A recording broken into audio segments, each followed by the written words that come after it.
प्यारे छात्रों नमस्कार। आपके लिए उपस्थित है खजाने की चाबी जो आपको बनाने वाली है टॉपर।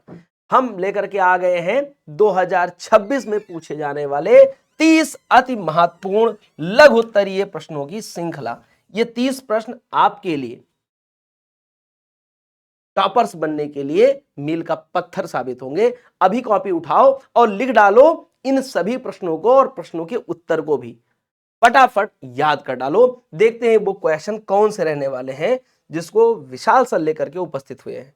भाई ये क्वेश्चन आपके सामने देखो बहुत दमदार तरीके से बहुत समय लगा करके बनाया गया है और बहुत ही मेहनत की गई है। अब डिपेंड करता है कि आप कितना मेहनत करते हो। सबसे पहला अध्याय समष्टि अर्थशास्त्र का और वो है समष्टि का परिचय। पारिवारिक क्षेत्र क्या है इसका क्वेश्चन है। पूंजीवादी अर्थव्यवस्था को परिभाषित कीजिए, ये पूछा गया है। समष्टि अर्थशास्त्र से क्या तात्पर्य है आपका, इसका लिखना है। ये 2 नंबर वाले हैं, 2 अंक वाले प्रश्न हम यहां करा रहे हैं कि आपको वो 30 क्वेश्चन कौन है जो आपके 6 अध्याय समष्टि के और 6 व्यष्टि के वहां से मिलने वाले हैं। तो ये क्वेश्चन देख लो फटाफट। चैप्टर वाइज में लाया हूं।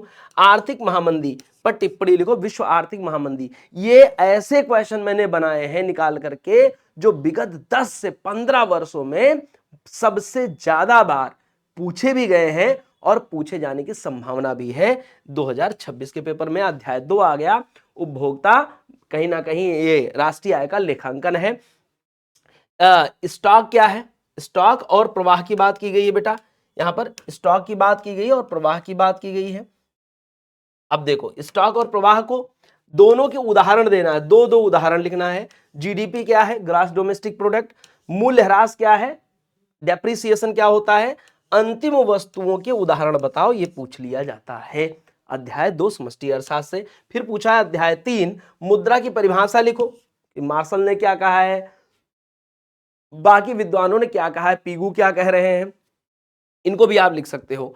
उच्च शक्तिशाली मुद्रा क्या है, हाई पावर मनी क्या है, ये क्वेश्चन बनेगा।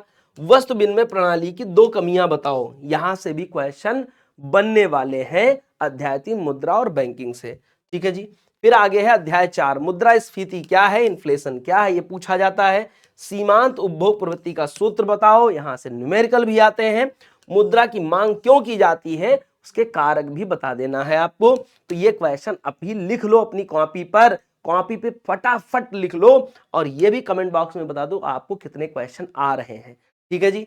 फिर अध्याय 5 आ गया। अध्याय 5 क्या कहता है, सरकारी बजट। सरकारी बजट से क्वेश्चन क्या है, अप्रत्यक्ष कर के उदाहरण बताओ, कौन कौन से अप्रत्यक्ष कर में आते हैं, एग्जाम्पल बताओ। राजकोषीय घाटा को परिभाषित करो, ये बहुत बार पूछा गया है। ठीक है जी। फिर इसके बाद में अध्याय 6, अध्याय 6 है ओपन इकोनॉमी, खुली अर्थव्यवस्था वाला टॉपिक।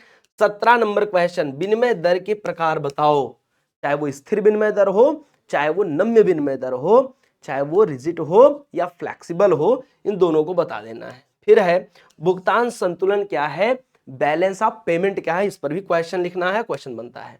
अध्याय 7 का मतलब हो गया यहां से आपकी माइक्रो इकोनॉमिक शुरू हो जाती है। क्या शुरू हो जाती है, माइक्रो इकोनॉमिक शुरू हो जाता है, व्यष्टि अर्थशास्त्र के क्वेश्चन शुरू हो जाते हैं।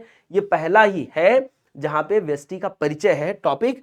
और यहां पूछा जाता है केंद्रीय की अर्थव्यवस्था में समस्याएं कितनी होती है, तो आप जानते हो 3 प्रकार की समस्याएं होती हैं। क्या उत्पादन करें, कैसे उत्पादन के, उत्पादन का वितरण कैसे करें, ये महत्वपूर्ण है। उत्पादन संभावना वक्र मतलब पीपीसी कर्व कहते हैं, इसको परिभाषित कीजिए, पूछा जाता है और सबसे इंपॉर्टेंट क्वेश्चन बन जाता है।